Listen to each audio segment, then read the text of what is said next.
Bonjour à tous, Armen Gando, fondateur de TeachMeMore, une plateforme spécialisée dans le transfert de connaissances sur les solutions utilisées dans l'administration système, réseau et sécurité. Si vous êtes expert cloud, si vous êtes admin réseau, si vous êtes admin système, DevOps, etc., allez jeter un coup d'œil sur www.teachmemore.fr. Je vous fais cette vidéo pour vous faire découvrir le site officiel de training d'AWS. Il s'agit d'AWS Training. Vous vous rendez sur Google, vous recherchez AWS Training et vous allez être redirigé ici. Sinon, depuis votre navigateur, vous recherchez ou vous tapez aws.training et vous allez être redirigé ici. Sur ce site, vous allez avoir des formations gratuites ou payantes. Les formations qui m'intéressent sur ce site sont nombreuses.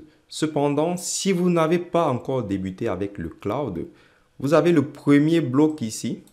Et donc, on va commencer par Learn Cloud Fundamentals and Best Practices. Donc, vous allez apprendre les fondamentaux du cloud et les meilleures pratiques. Et le premier cours, c'est AWS Cloud Practitioner Essentials. Donc, si je clique dessus, je vais zoomer aussi pour que vous puissiez voir.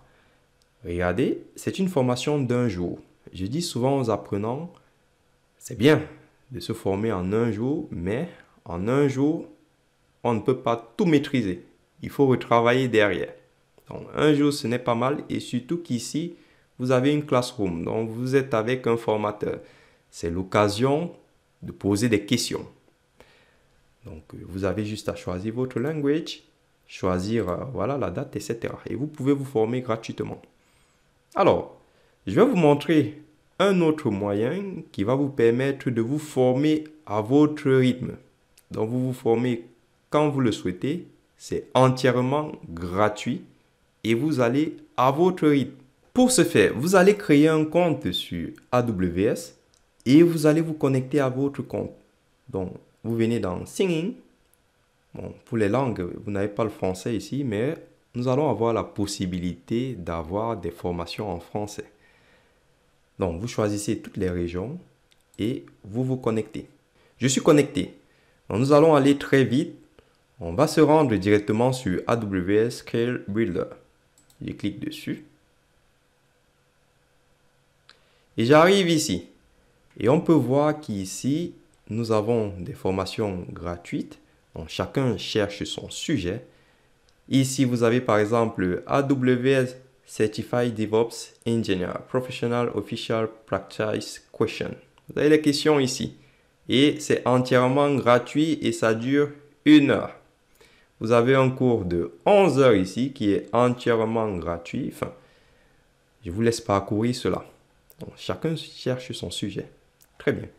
Alors, vous avez vu qu'il y a encore la possibilité de se connecter à nouveau ici. Donc, je vais me connecter. On peut choisir la langue ici. Et cette fois-ci, on va choisir par exemple le français.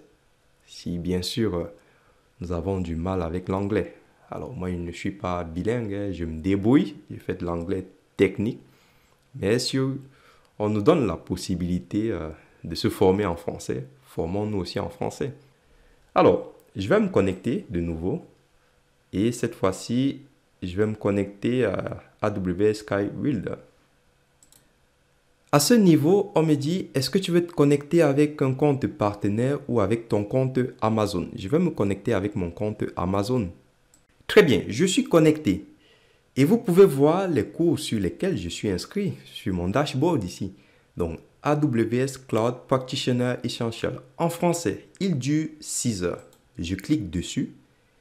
Et là, je vais démarrer mon cours. Alors, je pouvais faire résume pour voir où j'en suis. Et vous avez un cours en vidéo ici. EC2 est idéal pour une grande variété de cas d'utilisation comme l'exécution de serveurs web, de base ou l'exécution de clusters de calcul haute performance et toute une série d'autres cas. Cela dit, même si EC2 est incroyablement flexible, fiable et évolutif, selon votre cas d'utilisation, vous envisagez probablement d'autres solutions pour votre capacité de calcul. EC2 nécessite que vous configuriez et gériez votre flotte d'instances au fil du temps. Lorsque vous utilisez EC2, Ce cours est donné par 3 professionnels d'Amazon. Donc le cours vient de la source. Nous avons directement les explications venant de la source, donc directement d'Amazon. Et moi, j'ai utilisé ce cours-là pour avoir toutes les bases nécessaires pour comprendre les différents services d'Amazon. Ce qui est intéressant, c'est que si vous regardez attentivement, vous avez des quiz qui sont fournis pour vous permettre de tester vos connaissances. Donc, c'est un cours qui va vous préparer à la certification AWS Cloud Practitioner pour ceux qui veulent passer la certification. Donc, voilà l'astuce. J'espère que c'est intéressant, que ça va vous aider à progresser rapidement. Et surtout, partagez la vidéo. Il faut partager parce qu'on ne sait jamais. Le problème avec les Américains, c'est que ils rendent parfois les choses gratuites. Et quand il y a beaucoup de monde, ils transforment cela en payant. Donc voilà. On dit toujours, ce sont les premiers qui profitent. Donc ceux qui auront vu peut-être la vidéo que je fais là, bien sûr, ils vont profiter. Et puis quand ça sera payant, tant pis pour ceux qui n'ont pas profité. Donc c'est bien pour cela qu'il faut partager. Il faut partager à tout le monde pour que voilà, vos amis, vos collègues et tout en bénéficient. Donc voilà ce que je pouvais vous montrer.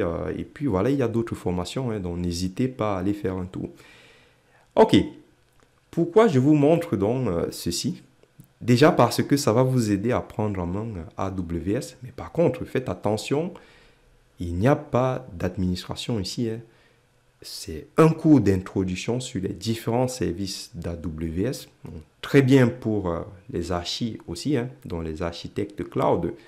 Donc, si vous voulez faire de l'architecture, il faut avoir une connaissance avancée sur les différents services que propose un cloud provider. Et je dis ceci pour tous les cloud providers.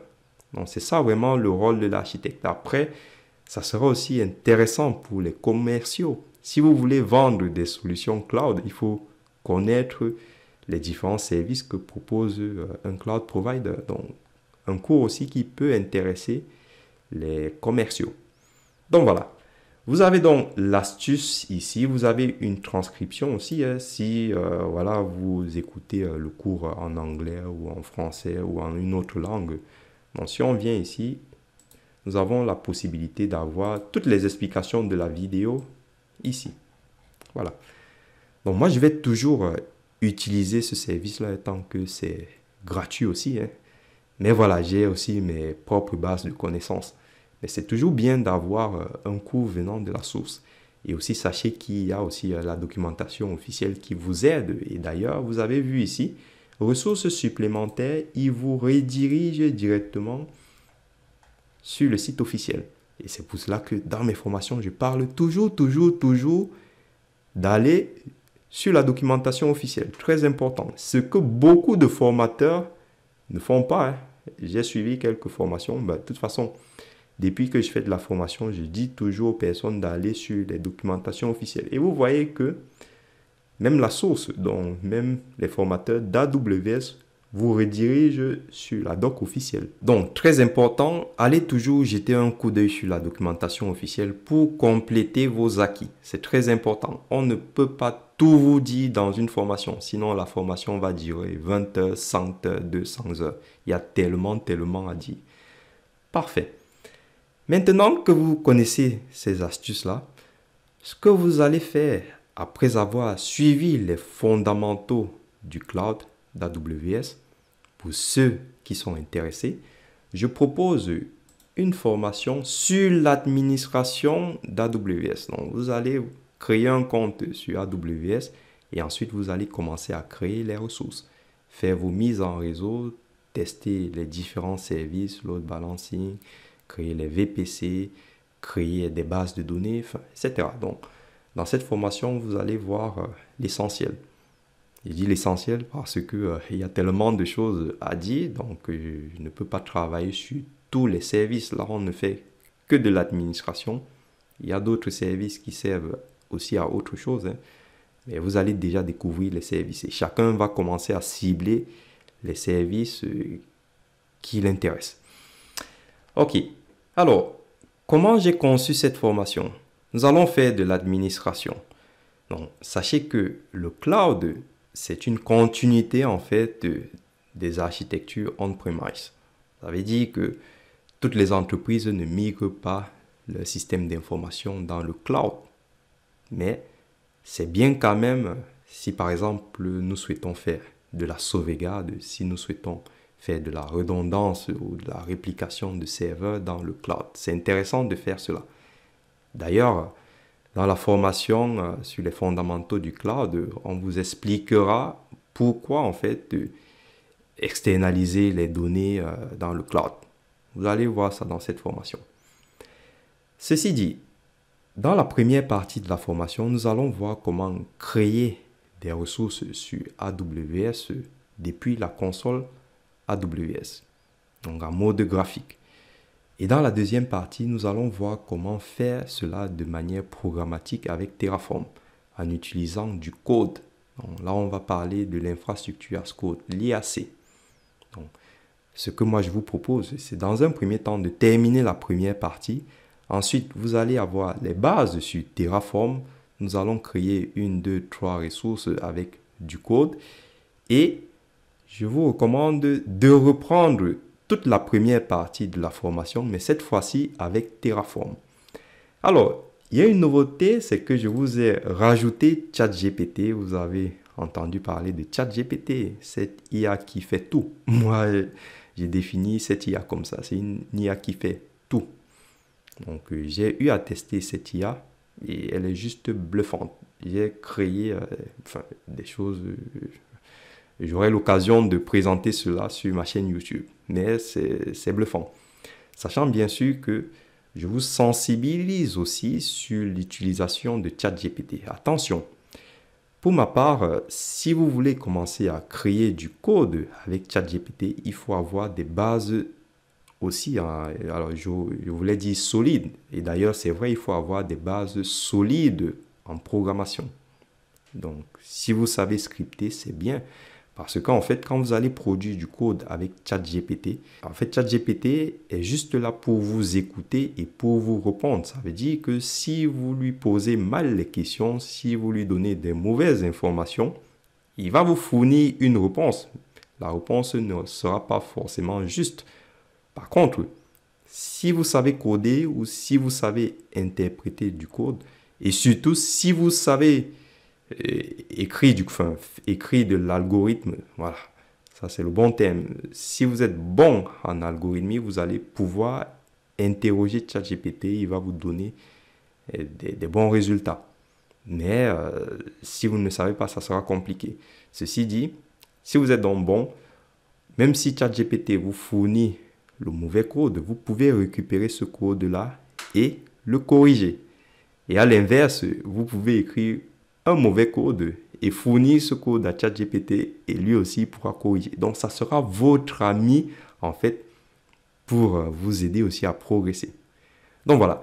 J'ai mis ChatGPT dans cette formation parce que, voilà, j'espère qu'il y aura beaucoup de personnes qui vont suivre cette formation. Et si vous voulez m'inonder avec les questions, il y a donc un premier assistant qui peut déjà commencer à répondre à vos questions. Et comme j'ai dit, il fait tout. Donc, il répond à tout. Il a quand même un mot à dire, même si la question est mal posée, il vous dira que vous avez mal posé la question dans certains cas. Donc voilà, essayez d'utiliser ChatGPT, sachant que ça sera aussi un outil qui sera payant, hein. Donc profitez. Donc c'est l'occasion de profiter pour vous former rapidement, pour tester aussi cette technologie. Commencez à créer vos codes avec Terraform. Donc vous créez vos codes, vous les stockez. Et vous allez pouvoir réutiliser ces codes-là quand vous allez avoir une mission. Ou si vous êtes déjà en mission, commencez à profiter pour créer vos codes avant que l'outil ne soit payant. Après, ils ont dit que l'outil va toujours rester gratuit, mais pour ceux qui ont testé l'outil, il y a parfois des bugs et il y a des lenteurs. Donc, quand vous posez une question, il ne vous répond pas tout de suite. Mais ce qui est sûr et certain, c'est que même si ChatGPT est payant, les entreprises vont mettre de l'argent parce que ça augmente en fait la productivité et ça aide les personnes aussi à faire du troubleshooting. Donc, j'explique tout ça dans la formation. Donc, voilà les amis. J'espère que vous allez bien profiter de cette formation et que vous allez aussi partager ces informations que je vous ai données à toute la communauté. Donc, merci d'avoir écouté cette vidéo et je vous dis à la prochaine.